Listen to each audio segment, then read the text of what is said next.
A síndrome do piriforme é um problema que ocorre no músculo piriforme, localizado na porção profunda da região glútea e se estende da sacroiliaca, que é a junção da bacia com a coluna, até a parte lateral do fêmur, que é o osso da coxa.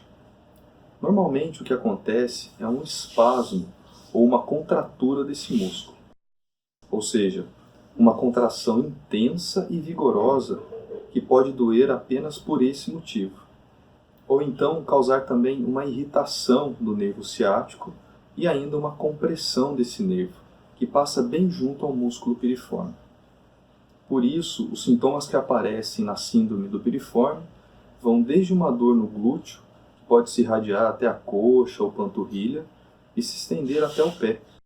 Quase sempre é de um lado só. Pessoas que passam muitas horas sentadas podem ter dor bilateral, que é algo raro.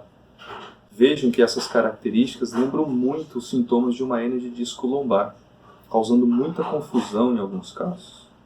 As principais causas da síndrome do piriforme estão relacionadas, em cerca de 50% dos casos, a um trauma direto da região glútea, podendo ou não levar até a formação de um hematoma nesse músculo. Os outros 50% são causados por anormalidades da própria anatomia do músculo. O nervo ciático, por exemplo, ele pode passar algumas vezes no meio do músculo, e não somente perto dele. E além disso, algumas pisadas erradas, sobrecarga do músculo, geralmente associadas a algumas práticas esportivas, ou ainda uma pessoa com problemas de quadril. Algumas vezes ela pode ter uma alteração da marcha, ou ainda ter sido submetida à colocação de próteses, por exemplo, entre outras causas. O diagnóstico basicamente deve ser feito através de história clínica do paciente, um exame físico bem criterioso, e algumas vezes podemos encontrar o local do músculo piriforme bastante dolorido ou mesmo como uma massa endurecida.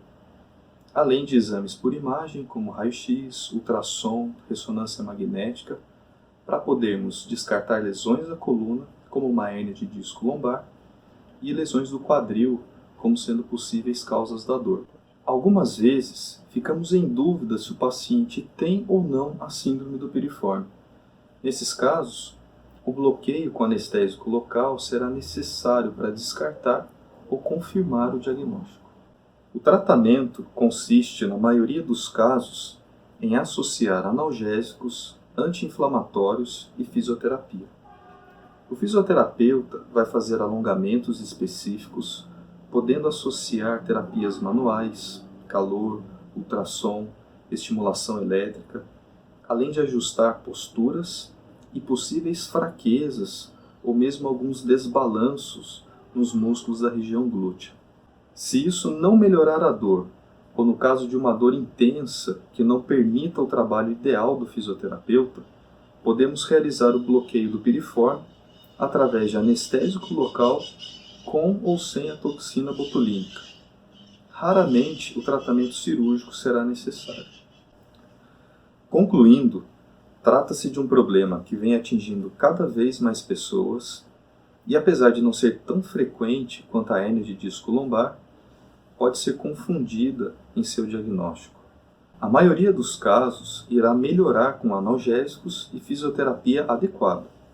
Se a dor não melhorar ou for muito intensa, podemos realizar procedimentos pouco invasivos, como os bloqueios guiados por raio-x ou ultrassom. Esse é o recado. Ficou na dúvida? Procure um médico especialista que seja da sua confiança. Um abraço e até a próxima.